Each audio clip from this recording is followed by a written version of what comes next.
Hello everyone, good morning, have a nice day. मैं श्वेता मिश्रा आप सभी का स्वागत करती हूँ स्मार्ट नोट्स के इस चैनल पर। आज का हमारा टॉपिक है मगध का उत्कर्ष। जैसा कि हम सभी लोग जानते हैं कि मगध जो है 16 महाजनपदों में से एक था और सबसे ही शक्तिशाली जनपद था, जहाँ पे 7 राजवंशों ने शासन किया था। तो आज हम उसी मगध महाजनपद के बारे में जानकारी इकट्ठी करेंगे। तो चलिए हम वीडियो को स्टार्ट करते हैं। मगध प्राचीन 16 महाजनपदों में से एक था और यह सबसे शक्तिशाली महाजनपद था। महाभारत से हमें यह जानकारी मिलती है कि मगध पर सबसे पहले बृहद्रथ वंश का शासन था, जिसके संस्थापक बृहद्रथ थे। बृहद्रथ वंश का सबसे प्रतापी शासक जरासंध था। मगध के शक्तिशाली होने का कारण, अब मगध महाजनपद सबसे प्राचीन और शक्तिशाली जनपद था। आखिर वो इतना ज़्यादा शक्तिशाली क्यों था, कैसे था, क्या कारण था, अब चलिए उसके बारे में हम जानते हैं। सबसे पहला है विस्तृत उपजाऊ मैदान। विस्तृत यानी सबसे बड़ा, उपजाऊ यानी बहुत ज़्यादा मात्रा में जहाँ पे उपज होती है, और मैदान यानी ज़मीन, क्योंकि इसका भौगोलिक क्षेत्र गंगा, सोन और गंडक नदी से घिरा था। अब जाहिर सी बात है, जहाँ पर पानी होगा वहाँ पे फसलें अच्छी होंगी, फसलें अच्छी होंगी पैदावार अच्छी होंगी, पैदावार अच्छी होंगी व्यापार होंगे, और व्यापार होंगे तो हमारी आर्थिक स्थिति मजबूत होगी।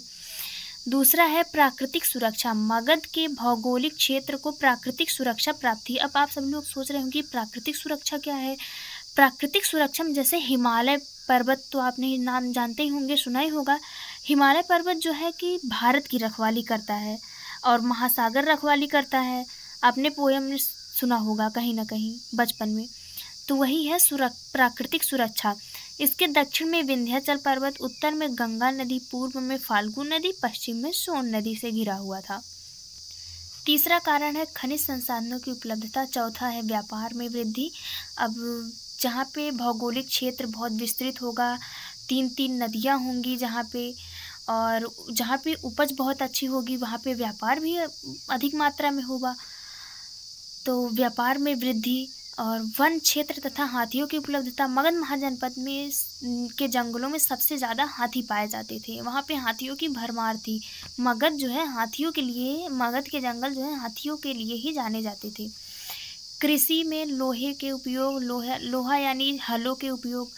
धान की रोपाई की पद्धति का विकास। धान में सबसे ज़्यादा पानी की ज़रूरत होती है और मगध में जो है पानी की कोई कमी नहीं थी, वहाँ पे बहुत सारी नदियाँ थी, इस वजह से वहाँ पे धान की फसल बहुत अच्छी होती थी।